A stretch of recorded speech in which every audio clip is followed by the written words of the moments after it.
HSC 26 batch তোমাদের রসায়ন দ্বিতীয় পরীক্ষা আগামীকাল। তোমরা অনেকে আমাকে মেসেজ করছো যে ভাই রসায়ন প্রথম পত্র পরীক্ষায় আপনি যে এমসিকিউ কোর্সে যা পড়াইছিলেন, আপনি ওয়ান শটে যা পড়াইছিলেন সবকিছু আমাদের জানাশোনার মধ্যে ছিল, কিন্তু পরীক্ষার মধ্যে গিয়ে দেখলাম ভালোভাবে আমি পারফর্ম করতে পারি নাই। তো এইটা একটা খুবই প্যাথেটিক ব্যাপার। কিন্তু এটা কেন হয়?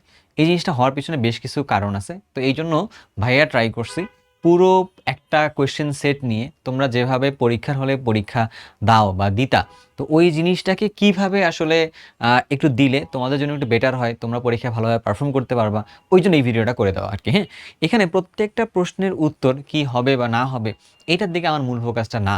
আমি এই পুরো প্রশ্নটা যেটা আমি টাইপ করে নিয়ে আসছি, এই পুরো প্রশ্নটা একদম দাগানো সহকারে উত্তর সহকারে আমি এটা কমেন্টের মধ্যে দিয়ে দিব আর কি। বাট এখন যে কাজটা করব, তোমরা পরীক্ষার হলে যেভাবে একটা স্টুডেন্ট হইলে যেভাবে দাগাইলে সর্বোচ্চ নম্বর পাইতে পারো, যে তুমি পইরা আসছো, তুমি যতটুকু জানো অতটুকু যেন তুমি ভালোভাবে পারফর্ম করতে পারো, ওই কাজটা করা হবে হচ্ছে এই ভিডিওটাতে। ক্লিয়ার কথাটা? তাহলে চলো একটু শুরু করি আমরা। সাপোজ তুমি একটা স্টুডেন্ট, তুমি একদমই ধরো আমি একটা স্টুডেন্ট তোমার হয়ে পারফর্ম করতেছে, আমার কাছে আছে 25টা প্রশ্ন আছে, 25 মিনিটের মধ্যে দাগাইতে হবে আর কি। এটা সেকেন্ড পেপারের উপর প্রশ্নটা। আমাদের কি করতে হচ্ছে, আচ্ছা 25টা আগে আছে কিনা আমি দেখতেছি আর কি। হ্যাঁ, 25টা আমার কাছে আছে, যেহেতু 25টা এই পর্যন্ত আছে। ঠিক আছে, ওকে। এবারে আমার কাজ হচ্ছে, প্রথম কাজ এটা লিখে নিবা সবাই। প্রথম কাজটা হচ্ছে তুমি যেটা যেটা পারো সবার আগে ওইদিকে যাবে, একদম সিরিয়ালি 1 থেকে 25 পর্যন্ত যাইতে হবে, এমন কোনো কথা নেই। আগে তুমি কোনটা কোনটা পারো এটা তুমি ভালো করে একটু দেখো আগে আর কি। ধরে নিলাম আমি একটা চেন দাগাই, আমি কোনটা কোনটা পারি। হ্যাঁ, আমি কোনটা কোনটা পারি, আমি একটু দাগাই এটাতে। এখন একটু ভালো করে দেখি কি হয় ঘটনাটা। 1 নম্বর প্রশ্নটা কি বলছে, কোনটি স্থিতিশীল কার্বনিয়াম আয়ন, স্থিতিশীল কার্বনিয়াম আয়ন, তাই না? এইটা এখন এটা আমি পারি, এটা আমি কিন্তু পারি। কেমন পারি? এটা আমি জানি হচ্ছে যে 3 ডিগ্রি হচ্ছে সবচেয়ে বেশি স্থিতিশীল, তারপরে হচ্ছে 2 ডিগ্রি, তারপরে হচ্ছে 1 ডিগ্রি। ধরো তুমি এটা জানো তাই এটা তুমি করতে পারতেছো। ঠিক আছে, এটা তখন তুমি দেখবা যে 3 ডিগ্রি কোথায় আছে, 3 ডিগ্রি আছে, এটা হচ্ছে যে 1টা আর 2টা আর 3টা আর, তার মানে এইটা হচ্ছে 3 ডিগ্রি। তুমি এটা দাগাই ফেলছো যে তুমি এটা পারছো, এটা কনফার্ম, যেটা তুমি যে পারবা এটা দাগাই নিছো। 2 নম্বরটা কি বলছে, নিচের কোনটি মেসোযৌগ, নিচে কোনটি মেসোযৌগ বলতেছে, ভালো করে দেখে করে তো। এইটা তোমার কাছে কি মনে হচ্ছে, ভাইয়া মেসোযৌগ তো পড়ছিলাম অন্য কিছু, এটা আমি পারতেছি না, তাহলে একটা কাজ করি, এইটা আমি এরকম করে দিই, একটা বক্স দিছি। এই বক্স মানে হচ্ছে যে কি, আমি এটা পারবো, চিন্তা করতে হবে, পরে দাগাইতে হবে সেটা। আসছো, পরের প্রশ্নের দিকে যাও। হ্যাঁ, পরের প্রশ্নের দিকে যাও। পরের প্রশ্নের দিকে তুমি যখন যাবা, তুমি যখন পরের প্রশ্নের দিকে যাবা, এখানে এসে তুমি দেখতেছো যে উদ্দীপকে আলোকে 2টি প্রশ্নের উত্তর দাও আর কি। ঠিক আছে, আচ্ছা আসো দেখি কি বলছে। এখানে এসে বলতেছে, তুমি এই প্রশ্ন তোমার চেনা পরিচিত, কিন্তু এসএসসিতে তোমার এরকম একটা প্রশ্ন ছিল, একটা এসিড একটা লবণ আছে, এর সাথে এটা দিছে, এটা কিছু একটা হয়েছে, তার মানে কি হয়, এখানে একটা কার্বন কমে যায়, তাই না? একটা কার্বন কমে গিয়ে একটা কি পাওয়া যাবে, একটা অ্যালকেন পাওয়া যাবে। 3 কার্বন ছিল, 1 2 3টা কার্বন ছিল, একটা কার্বন কমে যাবে, তাহলে কি হবে, 2 কার্বন একটা অ্যালকেন পাওয়া যাবে, তার নাম কি হবে, তার নাম হচ্ছে ইথেন হবে আর কি, তার নাম হচ্ছে ইথেন। ইজি, ওকে। এবার কি বলছে, উদ্দীপকের বিক্রিয়াটার নাম কি, ডি কার্বক্সিলেশন বিক্রিয়া, এটা তোমার জানা আছে, রাইট? ওকে। এবার আসো, স্থির তাপমাত্রায় আরএমএস বেগের সঠিক ক্রম কোনটা, এটা তোমাকে নির্ণয় করতে হবে, তোমার একটা সময় লাগবে, তাই না? তা তুমি একটা কি করো, আগে তুমি এটাকে দাগা দিয়ে রাখছো, এবার তুমি পরের দিকে একটু আঁকো। তারপর কি বলছে দেখো। হ্যাঁ, দেখো তুমি ভালো করে চিন্তা করে দেখো, আমি কিন্তু হিসাব নিকাশ করতেছি না, আমি জানি এটা পারবো, বাট পরে যাচ্ছি আর কি। এবার যাচ্ছি হচ্ছে কোথায়, হ্যাঁ 8 গ্রাম হিলিয়াম গ্যাসের জন্য ভ্যান ডার ওয়ালস গ্যাসের সমীকরণ কোনটা, 8 গ্রাম হিলিয়াম গ্যাসের জন্য ভ্যান ডার ওয়ালসের সমীকরণটা তোমার আগের থেকে একটু জানা, তাহলে ওই জায়গা থেকে এন এর মান বের করলেই হলো। এন সমান কত, এন সমান হচ্ছে W by capital M, right?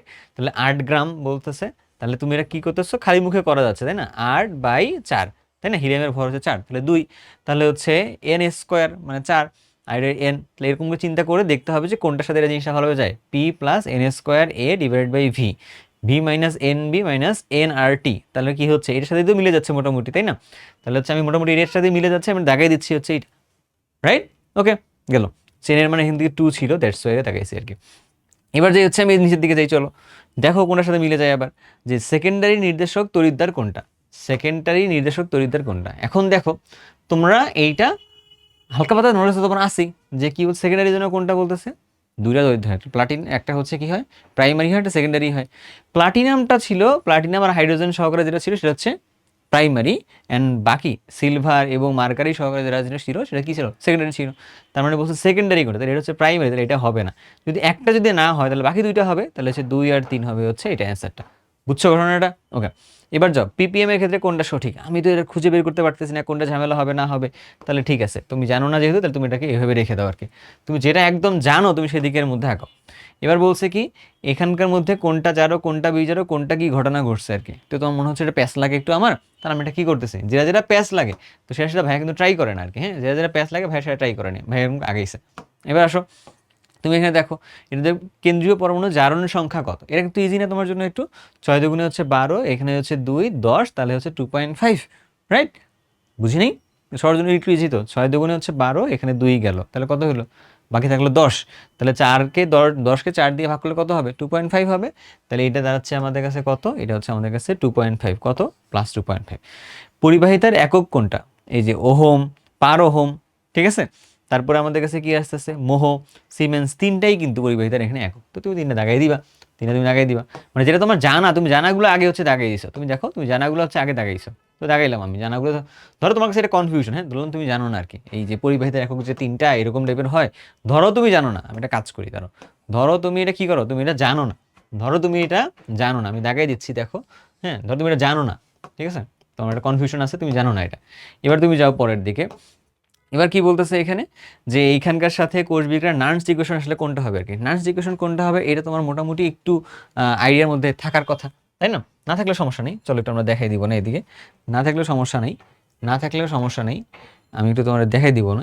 তো এটা তাহলে কি হলো তখন বলো তো, যে একটা হচ্ছে সলিডগুলো আছে আর অ্যাকোয়াস আছে। আমরা কি জানি শুধুমাত্র অ্যাকোয়াসগুলোর মধ্যে হিসাব নিকাশটা হবে। তাহলে উপরে যায় হচ্ছে কি প্রোডাক্ট, নিচে আসে কি বিক্রিয়ক। তাহলে তুমি দেখতেছো প্রোডাক্টের মধ্যে অ্যাকোয়াস কোনটা আছে, বি, আর নিচের মধ্যে আছে কোনটা, আসবে হচ্ছে তাহলে এ আসবে, তাই না? বি উপরে আছে এ নিচে আছে, এটা কোথায় আছে, বি উপরে আছে এ নিচে আছে, এই যে দেখো ডিতে আছে আর বি এর মধ্যে আছে, এই যে বি, এই যেটা, এই দুইটার মধ্যে যে কোনো একটা আসলে হবে, তাই না? এটার মধ্যে যদি আমরা এখন যাই তাহলে কি হবে, R T by N F লন বি বাই এন মানলাম। তারপরে কি হচ্ছে R T by N F log এত, তাই না? লগ আর লনের মধ্যে একটা ঝামেলা হইতে পারে, তোমার কাছে মনে হচ্ছে ভাই কি আমরা যেন কি করে, লন আর লগের মধ্যে ঝামেলা করতে গেলে যে 2.303 একটা ঝামেলা হয়, তোমার ভাবতেছো তুমি এটা গুলাই ফেলছো, মনে হয় তোর এটা হচ্ছে না আর কি। তা তুমি এই জায়গায় আটকা থাকার দরকার নেই, হ্যাঁ ধরে নিলাম, দেখো তোমার এখানে আটকা থাকার দরকার নেই, তুমি কি করতেছো, ধরে নিলাম আমি এটা আটকাই গেছি, তাহলে আমরা একটা কাজ করি, এটা আমি তো জানি না, তাহলে মোটামুটি আমি এখানে ফির আবার এসে আটকাই যাবো, এটা পরে সবার পরে এসে প্র্যাকটিস করবো, আগে যা দিয়ে আসছি না ওটা কিন্তু প্র্যাকটিস পরে করবো আর কি। আচ্ছা গেলাম, এবার তুমি পরের দিকে একটু আগাও। এটার মধ্যে আসলে আইইউপিএসসি তো নামকরণ কেমন হবে বা না হবে এটা একটা আর কি, এটা কিছু টেকনিক্স ভাইয়া কিন্তু ক্লাসের মধ্যে ওই সময় বলে দিয়েছিলাম। তাহলে কি করতে হবে আমাদের কাছে, আমাদের যে কাজটা করা লাগবে এটা দেখতে হবে এই জায়গায় কোনটা হয়। দেখো মূলের ক্ষেত্রে কি বলতেছে, এখন হিসাব নিকাশ করতে হবে তাই না? আমরা একটা কাজ করি, আমরা এটা দাগায় রাখি, সরি ওই কলমটা কই গেল, আমরা এটা একটা দাগায় রাখি এরকম ভাবে, যেটা পরে একটু প্র্যাকটিস করলে পারবো। এখন তো আমরা একবার রিভাইজ দিচ্ছি আর কি, তাই না? তাহলে এবার তুমি দেখো পরেরটাতে আসো, যে এক্স এর সাথে এইটা বিক্রিয়া করলে এইটা, এইটার সাথে এটা বিক্রিয়া করলে এইটা, তাহলে এই এক্স তাহলে কি হবে আর কি এখানে, তাই না? এটা কিন্তু আমরা ক্লাসের মধ্যে করছিলাম, বাট আমরা কি করবো জানো, আমরা এটাও একটা দাগ দিয়ে রাখতেছি, এটা পরে এসে করি একটু আর কি, কারণ প্র্যাকটিস করলে পারবো। তাহলে কোনটা লেখা লেখা আছে এরকম সবুজ কালার, আর কোনটা দিছি হচ্ছে ওই নীল কালার, নীল কালারটা দিছি সবার পরে, যে মেবি আমি ওটা পারবোই না এরকম একটা ঝামেলা আর কি দিচ্ছে। এবার তুমি পরের দিকে আসো, এইটা সিলভারের ক্ষেত্রে রাসায়নিক তুল্যাঙ্কের মান কত, এটা তুমি তোমরা জানো, এটা কেমন বের করতে হয় না করতে হয় তোমরা জানো না এটা, বুঝছো? জেড সমান কি হয়, এম বাই, মনে আছে জেড সমান কি ছিল, এটা তোমাদের জানা আছে তো। হুম? তাহলে কি হলো এখানে, কোনো একটা জিনিসের যখন রাসায়নিক তুল্যাঙ্ক জেড এর মান যখন বের করতে বলছে তখন তাহলে কি করতে হবে, এম বাই ই এফ এরকম টাইপের ছিল না। এম এর মান যেন কত ছিল, এম এর মান এটার জন্য হচ্ছে 107 বা 108, তার সাথে হচ্ছে এটা তুল্যাঙ্ক কত 1, এটা এর সাথে কত হবে, এফ এর মান কত 9696500, এখান থেকে হিসাব নিকাশ করে কিছু একটা বের করতে হবে, রাইট? ক্যালকুলেটর তো আমার কাছে নিজের কাছেও নেই, ঠিক আছে। আচ্ছা যাই হোক, এখান থেকে তুমি এটা ধরো বের করতে পারছো আর কি। এবার ধরো যে কি বলছে এখানে, সালফারিক HSO4, সরি আমরা একটু এখানে মিলাই, কি বলছে HSO4 এর অনুবন্ধী ক্ষারক কোনটা আর কি, তার মানে ও একটা নিচে একটা অ্যাসিড, তাহলে অ্যাসিডের ক্ষেত্রে হয় অনুবন্ধী ক্ষার, তাহলে অ্যাসিডের কাজ কি প্রোটনটা ছেড়ে দেওয়া, তাহলে ছেড়ে দিলে তাহলে কোনটা হবে, এই যে এইটা, তাই না? রাইট? তাহলে তুমি চিন্তা করে দেখো পারক্লোরিক অ্যাসিডের কেন্দ্রীয় পরমাণু জারণ সংখ্যা কত, এটা তুমি সংকেতটা জানা আছে তোমার HClO4, তাহলে কত হবে, তাহলে +7 হবে, তাহলে তুমি সুন্দরভাবে দাগাই দিবা হচ্ছে +7 দাগাই দিবা। তারপর কিন্তু যে কোনটি তাপমাত্রার উপর নির্ভরশীল নয়, হ্যাঁ, তার মানে যেমন তাপমাত্রার উপর নির্ভরশীল কোনটা, তাপমাত্রার উপর নির্ভরশীল কোনটা, হচ্ছে মোলালিটি যেটা আছে ওইটা হচ্ছে তোমার কি তাপমাত্রার উপর নির্ভরশীল নয়, তাই না? তাহলে কোনটা হবে, মোলালিটি যেটা আছে সেইটা। এবার তুমি নিচের মধ্যে যাও, নিচের মধ্যে গিয়ে তাহলে তুমি দেখো যে টলুইনকে অমুক করলে তমুক করলে কি হবে তুমি জানো না, তোমার এটা প্র্যাকটিস করার লাগবে, তোমার এটা ট্রাই করা লাগবে, তারপরে এটা আর কি, তাই না? দাগাই দিলাম। এবার তুমি নিচের মধ্যে আসো, সি যোগের বৈশিষ্ট্য কি, এটা পরে তোমার ঝামেলা হচ্ছে। এবার তুমি ওই পরের দিকে একটু যাও, আসো। এবার দেখো তুমি 21 নাম্বারটা দেখো তো, 1.8 কেজি পানিতে কতগুলো হাইড্রোজেন পরমাণু বিদ্যমান, এটা তুমি পারবা কেমনে? যে 1.8 কেজি, 1.8 কেজিটাকে তুমি গ্রামে নাও, 1.8 কেজি তুমি গ্রামে নাও, এই যে গ্রামে নিছো, গ্রামে নেওয়ার পরে তুমি হচ্ছে কি করতেছো, ডাব্লুর পরিমাণটা লিখলা, পানির ভর কত, পানির ভর এখানে কত হচ্ছে 18, তাই না? এটা মোল সংখ্যাটা বের করছো, এটাকে তুমি এবার কি করতেছো, এর মধ্যে হাইড্রোজেন পরমাণু আছে কয়টা, একটার মধ্যে দুইটা, মানে 2 মোল হাইড্রোজেন পরমাণু আছে, তাহলে তুমি এখানে 2 দিয়ে আগে গুণ করছো, তার মধ্যে কি করছো, এত মোল হাইড্রোজেন হয়েছে, এর সাথে তুমি এনএ দিয়ে গুণ করে দিবা আর কি, তাহলে তোমার জন্য সুন্দরভাবে নাম্বারটা বের হয়ে আসবে এখানে। তো তুমি নাম্বারটা ক্যালকুলেটর চাপলে বের করতে পারবা, ইজি না এখানে অনেক? হ্যাঁ। তারপর তুমি এখানে নিচের মধ্যে আসো 22 নাম্বারটার ক্ষেত্রে আর কি, তখন তুমি কি করলা আবার, 22 নাম্বারের ক্ষেত্রে এত মিলিলিটার কস্টিক সোডা দ্রবণে এত মিলিলিটার কস্টিক সোডা দ্রবণ যোগ করা হলো মিশ্রিত দ্রবণের পিপিএম এ ঘনমাত্রা কত, তার মানে এটাও কস্টিক সোডা এটাও কস্টিক সোডা, সো দুইটার পরিমাণটাই কি করা হয়েছে, এখানে যোগ করা হয়েছে, যোগ করে ওটা যে ঘনমাত্রাটা যেটা আসতে মানে হ্যাঁ যোগ করলে এটা যে ঘনমাত্রা যেটা আসতেছে পরিমাণে, এটাকে পিপিএমে যাইতে হবে। ধরলাম তুমি দুইটা যোগ করে এবং বের করা তুমি জানো না, তাহলে তুমি কি করতে পারো, ধরলাম যে তোমার কাছে এমন একটা প্রশ্ন আসছে তুমি জানো না, জীবনে প্রথমবার করতেছো, তোমার কাছে মনে হচ্ছে ভাই আমি এটা করবো না, আমি এটা ঝামেলা হয়ে যাচ্ছে বাবা, কারণ আমার এটা হচ্ছে বাদ দিতে হবে, তখন তুমি কি করলা, এই প্রশ্ন তুমি বাদ দিলা, তখন তুমি বাদ দিবা আর কি, এই প্রশ্ন তুমি দেখাবা না, ধরে নিলাম আর কি আপাতত, ঠিক আছে? এবার তুমি আসো পরের দিকে, এইটার সাথে A+B2+C3+ আয়নের দ্রবণে পৃথকভাবে 1F বিদ্যুৎ চালনা করলে কি হয়, এটার মধ্যে কি হবে না হবে, ধরলাম তোমার জন্য একটা ঝামেলা হয়ে যাচ্ছে, কি হবে না হবে তুমি এটা জানো না, তোমার কাছে ধরো ঝামেলা হয়ে যাচ্ছে, ঝামেলা হয়ে যাচ্ছে, তুমি এটা ভাবতেছো এটা পরে, এটার মধ্যে আমার ঝামেলা হচ্ছে পরে করবো আর কি এটা। এবার যাচ্ছি হচ্ছে নিচের দিকে আরেকটু, যে গ্রিকনার্ড বিকারক থেকে কোনগুলো উৎপন্ন করা যায়, দেখি একটু আমরা এখানে গ্রিকনার্ড বিকারক থেকে কোনটা কোনটা উৎপন্ন করা যায়, ধরলাম তোমার কাছে এইটা একটু ইজি কম্পারেটিভলি যে তুমি এটা পারবা, কিভাবে, গ্রিকনার্ড বিকারকের জন্য কোনটা, আর এম জি এক্স এরকম টাইপের, এখান থেকে কি তৈরি করা যায়, অ্যালকোহল তৈরি করা যায়। আচ্ছা, তারপর হচ্ছে এখান থেকে কি তৈরি করা যায়, সরাসরি সরাসরি এইটা তৈরি করা যায় না, আবার এটা তৈরি করা যায়, ধরুন 1 আর 3 ধরো যে তৈরি করা যায় আর কি, ঠিক আছে? তুমি জানলে তুমি জায়গায় দিলে আর কি, না জানলে গোল দিয়ে সমস্যা নেই।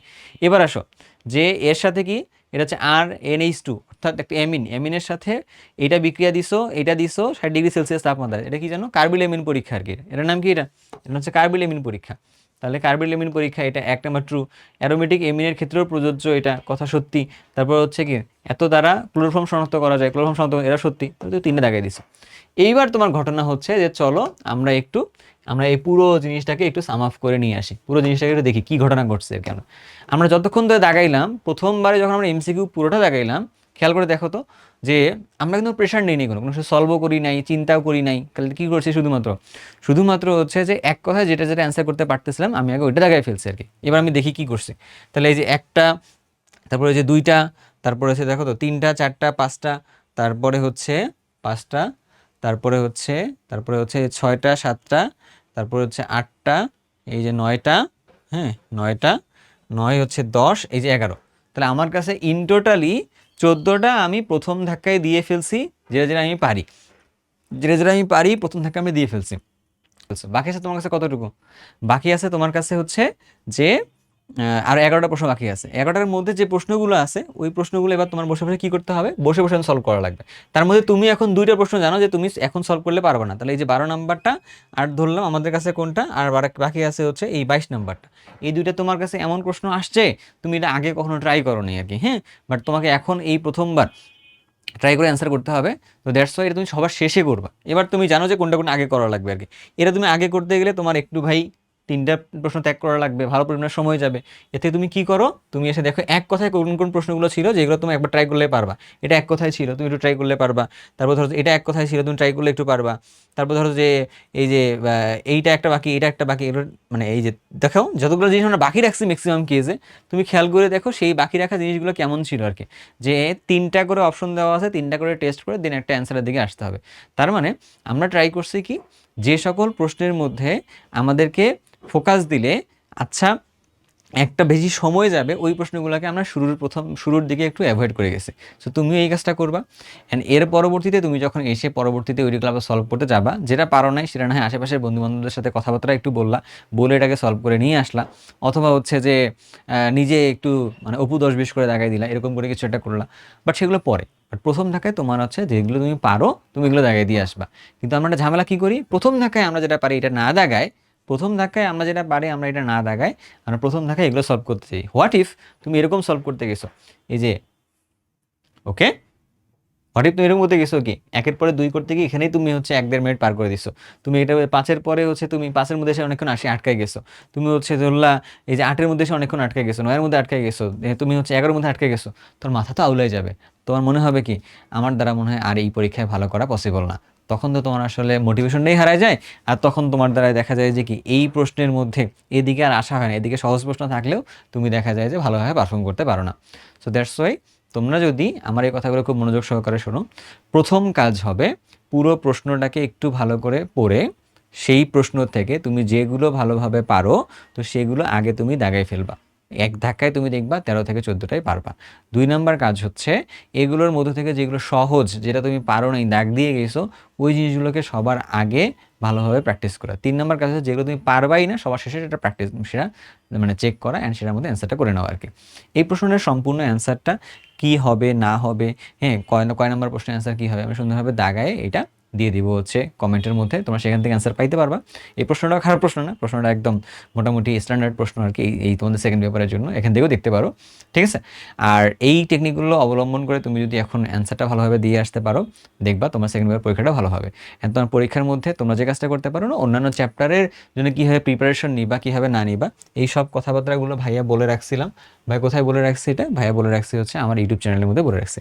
তুমি সুন্দরভাবে অক্সিগেম ইউটিউব চ্যানেলে যাবা, সুন্দরভাবে কি করবা অক্সিগেম ইউটিউব চ্যানেলে যাবা, গিয়ে তুমি একটা ছোট্ট কাজ করবা যে তুমি এখানে আসবা, হ্যাঁ আইসা একটা সাবস্ক্রাইব আগে করে দিও, তোমরা হচ্ছে দেখা যায় সাবস্ক্রাইব করতে চাও না, হ্যাঁ আসবা, আসার পরে তোমরা কি করবে এখানে ভিডিওস অপশনে আসবা, এসে তুমি দেখবা যে ভাইয়া রিসেন্টলি কিছু ভিডিও আপলোড করতেছি যেগুলো হচ্ছে একটু অল্প সময়ের মধ্যে পুরো চ্যাপ্টারটা সুন্দর একটা কনসেপ্ট হয়ে যায় আর কি এটাতে।